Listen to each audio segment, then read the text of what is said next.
Hi, I'm Sheldon. I'd like to just share a few things about alternative tunings and just finding a few more unusual sounds that I like to play on the guitar. So this is using a drop D tuning. So what I mean by that is normally the bottom E string is, I call it the bottom E, it's actually physically on the top. The lowest E string is E, the deepest E string, and I like to tune that down to D. So it's exactly an octave, more or less an octave, below the D string. So now I have two D strings, which is great because I don't get the same confusion if you put yourself in a totally random alternative tuning and then you don't really know what's going to come out. You might come across something nice, but you're probably going to keep making the same shapes that you normally make with the left hand, and it's kind of luck that you actually come across something nice. Whereas here, because I've got two D strings, I know exactly what's going to come out on this thicker D string. It's just that it's an octave lower. So what I'm doing here is I'm tapping very close to the bridge, very gently, so I get a percussive sound, but there's also a note in it. There's a D, an A and a D, so we have a sort of droned feeling. Like that. You don't need to do it very hard, especially if you're mic'd up or plugged in. Your percussive sounds are going to be the loudest thing that comes across, so if you want to obliterate your ordinary guitar sounds, then that's what's going to happen, and that's not what you want going on, really. You might as well become a drummer if you want to drown out the guitarist. Now, what I'm going to do now is on the A string, I'm going to play C to D. So what I'm actually doing is I'm playing a little drum sound very close to the bridge here, and then I'm just hammering from the C to the D. And that's sort of my bass drum sound. And then I get an added sound just with my thumb here. Again, very lightly, because if you strike loudly, it's going to just be deafening once you're plugged in. So, here we go.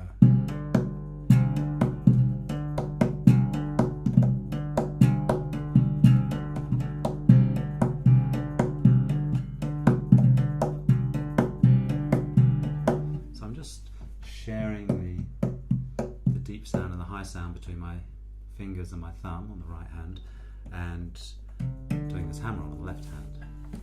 Now I'm going to add a whole little melody, so I'm going to hammer on C to D, and then I'm going to stretch up to the note E on the A string, 7th fret, pull off, and then finish off on the 5th fret on the lowest D string, the deepest D string, which is obviously a G. So you're going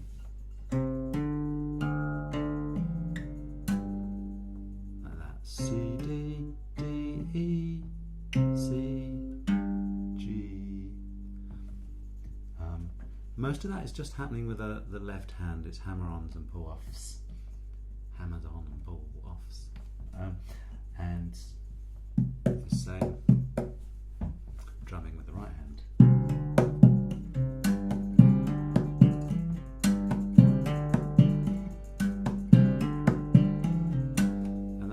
Rattling that you can hear, that's just when my strings are not been chopped off properly.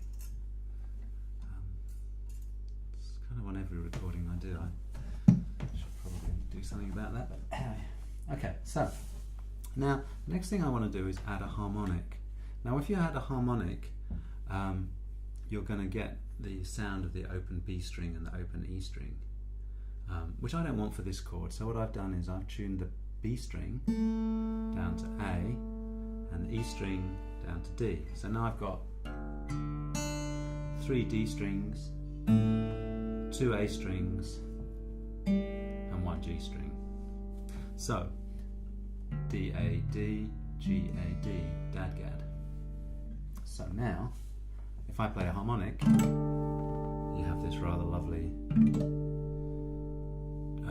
D drone with an added G, okay, a suspended fourth chord really. Now then, obviously if my left hand is very busy doing all this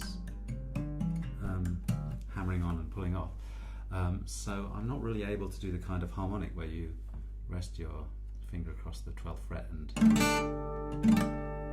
strum with your right hand. So what I do is I use my right hand to do the harmonics. Now you will have seen there's a lot of players now doing this, and a lot of them will just tap on the 12th fret or the 5th fret or the 7th fret. The problem with that, I find, is that if you miss it, you get a kind of a nothing. So to get that really sharp, strong harmonic, what I do is I use my first finger on my right hand, just as I would have used my finger on my left hand. I use my first finger here, and then I flick, as you can see, with a flicking action with my second finger underneath, and then just take the harmonic off with it. That way I find I get much stronger and more reliable harmonic than I get if I'm kind of going, which I'll try to show you how to do it wrong. I can't, but yeah, in a live situation it's very easy to just get a nothing. So we're going to now add this little bass line, the drumming on the right hand, and the harmonic. Here we go.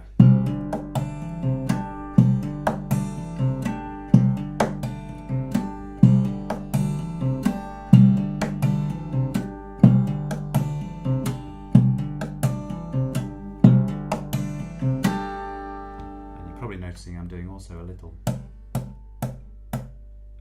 percussive sound just on the end of the fretboard here. Sometimes that harmonic comes out.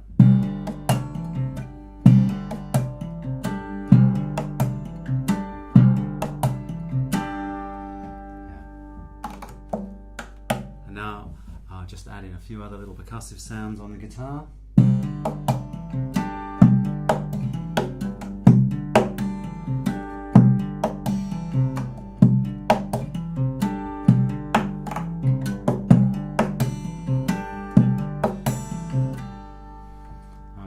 Quite a nice, not very guitar-y kind of groove.